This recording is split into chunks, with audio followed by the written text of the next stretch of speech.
इस दुनिया में अगर जानवर नहीं हो तो क्या होगा? हमारी ये जो अर्थ है इन जानवरों के बगैर कैसी लगती होगी? इसकी मिसाल कुछ ऐसी है जैसी एक मैन्युफैक्चरिंग कंपनी के अंदर, एक फैक्ट्री के अंदर अगर लेबर ही ना हो तो फिर क्या होगा? हमारी दुनिया भी इन जानवरों के बगैर कुछ ऐसी अधूरी सी हो जाएगी, क्योंकि जो हमारा इकोसिस्टम है, हर जानवर का अपना एक इम्पॉर्टेंट रोल है और वो उस रोल के अंदर जो है वो अपनी ड्यूटी जो है वो पूरी के पूरी निभा रहा है। जितने भी हमारे ये एनिमल्स हम देखते हैं, चाहे वो छोटे एनिमल्स हों, बड़े एनिमल्स हों, मैमल्स हों, ग्राउंड बर्ड्स हों, समंदर में रहने वाले जानवर हो या हवा में उड़ने वाले जानवर हों, ये तमाम जानवरों का कुछ ना कुछ ऐसा कनेक्शन है आपस में हमारे इस एनवायरनमेंट से, जो कभी तोड़े से भी तोड़ा नहीं जा सकता।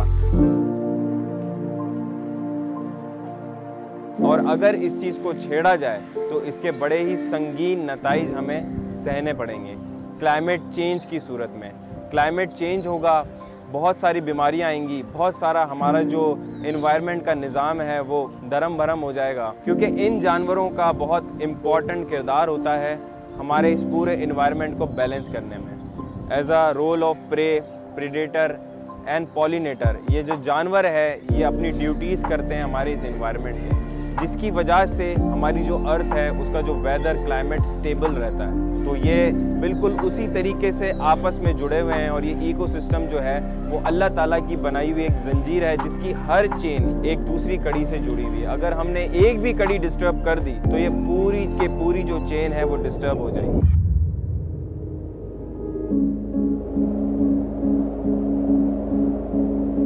साइंस ये कहती है कि अगर इस दुनिया में से इंसान खत्म हो जाए तो इस दुनिया को कोई खास फर्क नहीं पड़ेगा, लेकिन अगर इस दुनिया में से ये जानवर खत्म हो जाए या इन जानवरों की स्पीशीज में कोई एक नस्ल भी अगर खत्म हो गई तो उसका बहुत बुरा इम्पैक्ट होगा, क्योंकि बदकिस्मती से हम इंसानों ने इस दुनिया के लिए कोई ख़ास काम नहीं किए, हमने कोई ऐसे काम नहीं किए जिससे हम इन्वायरमेंट को फ़ायदा पहुंचा सके, बल्कि हमारे ज़्यादातर काम, हमारी प्रैक्टिसेस कुछ इस तरह की हैं कि हमने अपने इन्वायरमेंट को और इस अर्थ को हमने बहुत नुकसान पहुँचाया।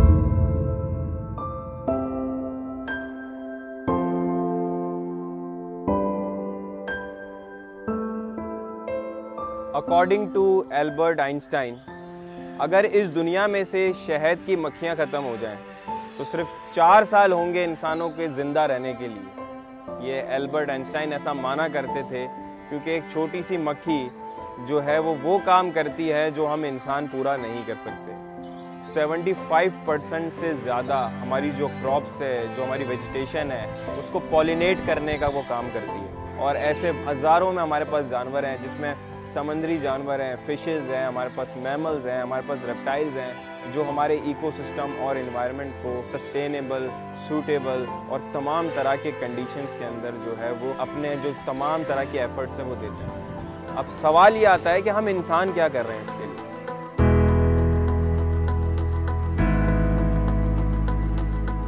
मेरा नाम जुनैद दिमानी है और पाकिस्तान में लोग मुझे जिमी जुनैद के नाम से जानते हैं। मुझे बचपन से इन जानवरों को पालने का और इनके लिए काम करने का बहुत ज़्यादा शौक़ था। तो मेरा ये जो पैशन था वो आगे चल के मेरे करियर में बदल गया। एज अ प्रोफेशन मैंने उसको अडॉप्ट कर लिया।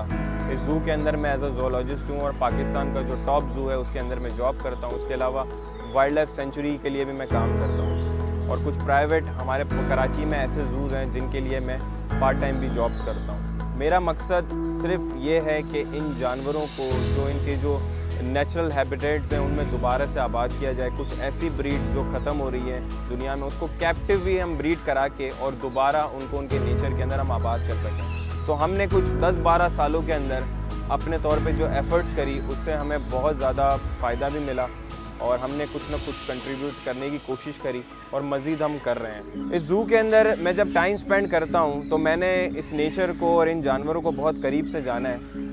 लोग ये कहते हैं कि ये जानवर जो है ये बातें नहीं कर सकते हैं, लेकिन मेरा ये मानना है कि अगर आप सुन सकते हैं तो ये जानवर भी बोल सकते हैं। इनकी भी अपनी लैंग्वेज है, इनके भी अपने एक्सप्रेशंस हैं, इनके भी अपने इमोशंस हैं। अगर आप समझ सकते हैं इनको तो आप हर चीज़ जान सकते हैं इनके बारे में। एनिमल बिहेवियर एक ऐसी चीज़ है जो मेरा मानना है कि हमारे यहाँ स्कूल्स में बच्चों को पढ़ाई जानी चाहिए। इसी चीज़ के लिए पाकिस्तान एकेडमिक कंसोर्टियम ने मुझे जो है वो मीटिंग के लिए बुलाया था और अल्हम्दुलिल्लाह उनके साथ बड़ी सक्सेसफुल मीटिंग होने के बाद उन्होंने मुझे सर्टिफिकेट इशू किया कि मैं एज अ इंस्ट्रक्टर बच्चों को एनिमल बिहेवियर स्कूल्स में पढ़ा सकता हूँ। अब मेरा ये मिशन है कि हमारे इस जो पाकिस्तानी स्कूलिंग सिस्टम है इसके सिलेबस के अंदर एक पूरा सब्जेक्ट होना चाहिए जो सिर्फ इन एनिमल्स के लिए होना चाहिए, इन एनिमल्स के बिहेवियर को जानने के लिए होना चाहिए।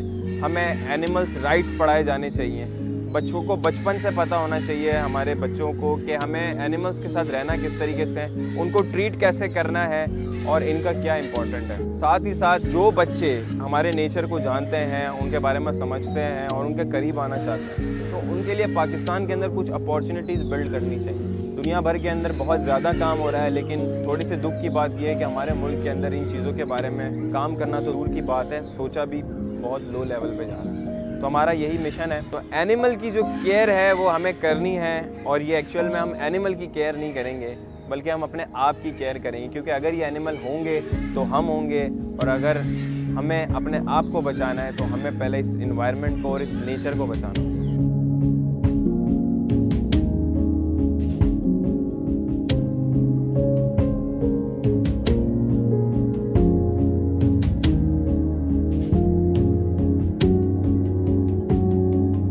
आम तौर पे ज़ू के बारे में ये कहा जाता है कि ज़ू जो है वो एनिमल्स के लिए नहीं होने चाहिए। किसी हद तक मैं भी इससे इत्तेफाक रखता हूँ, लेकिन मेरा ये मानना है कि अगर ये ज़ूज़ और ये नेशनल पार्क ना हो तो हम बहुत सारी ब्रीड्स को बचा भी नहीं सकते। ये ज़ूज़ और नेशनल पार्क बिल्कुल उतने ही ज़रूरी है जैसे कोरोना वायरस के अंदर हमारे लिए हॉस्पिटल्स ज़रूरी थे और हमें आइसोलेट होना पड़ रहा था। तो इसीलिए ये एनिमल्स को कैप्टिव के अंदर भी रख के इनकी फार्मिंग करना बहुत ज़्यादा ज़रूरी है। बशर्त यह है कि इन जानवरों को हर वो चीज़ दी जाए जिसके ये हकदार हैं, उस तरह का फूड जो इनके नेचर में मिल सकता है, उस तरह का ट्रीटमेंट जो इन्हें चाहिए, उस तरह की तमाम तरह की अरेंजमेंट्स जो इनकी केज में होनी चाहिए वो हो, तो फिर ज़ूज़ का होना कोई बुरी बात नहीं है। Sindh wildlife department Pakistan से मैंने जो है वो बहुत सालों पहले ही लाइसेंस ले लिया था और मैंने अपना खुद का एक मिनी ज़ू बनाया था।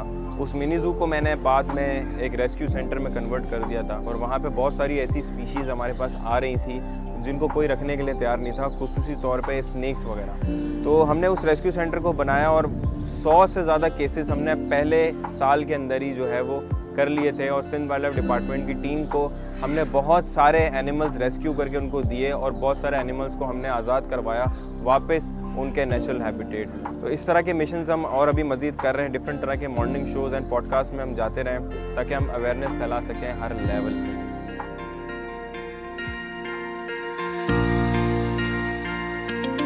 जानवरों की बहुत सारी ऐसी स्पीशीज़ हैं जिनको हमने खो दिया। कुछ तो ऐसी हैं जो कुछ 10-20 सालों पहले ही गायब हुई हैं दुनिया से। फॉरेस्ट को जो काटा जा रहा है, शहरी आबादी जो है हमारी बढ़ती जा रही है और जंगलात के हम इतने करीब आ चुके हैं, तो इन जानवरों के रहने के लिए अब जगहें कम पड़ गई। As a human being, as a normal man, हम क्या कर सकते हैं? आप सबका ये सवाल होगा, ये सवाल हर बंदे का होता है कि हम क्या कर सकते हैं इन जानवरों को बचाने के लिए। अगर आपके पास कोई रिसोर्स, कोई वसाइल नहीं है, अगर आप कुछ भी नहीं कर सकते, तब भी आप बहुत कुछ कर सकते हैं। आप अपने घर की छत पे एक पानी का बर्तन और एक खाने का बर्तन रख सकते हैं जिसके अंदर इन परिंदों के लिए कुछ खाना पीना और पानी रख सकते हैं ताकि गर्म वेदर के अंदर इनको पानी मिल सके। कोशिश करें, अगर आपके घर के आसपास दरख्त हैं तो आप उनका ख्याल रखें, क्योंकि इन परिंदों को जो शहरों के आसपास रहते हैं उनके पास घोंसला अपना बनाने के लिए, नेस्टिंग करने के लिए जगहें बहुत कम होती हैं, तो इन्हीं प्लांट्स का इस्तेमाल करते हैं जो नॉर्मली उन्हें शहरों में कम मिलते हैं। तो उनको बिला वजह ना काटें, बिला वजह नुकसान ना पहुंचाएं। और अगर आप किसी परिंदे को, किसी भी जानवर को तकलीफ़ में देख रहे हैं तो कोशिश करें कि उसको आप रेस्क्यू करें, उसका इलाज करें, उसे बिला वजह मारें ना। कुरान के अंदर 200 से ज़्यादा ऐसी आयात हैं जिनके अंदर जानवरों का जिक्र है। इस्लाम को अगर हम देखें तो इस्लाम ने भी सीधे हमें हुक्म दिया इन जानवरों पर रहम करने का, और अल्लाह ताला ने फरमाया कि तुम अहले ज़मीन पे रहम करो तो वो तुम पे रहम करेंगे।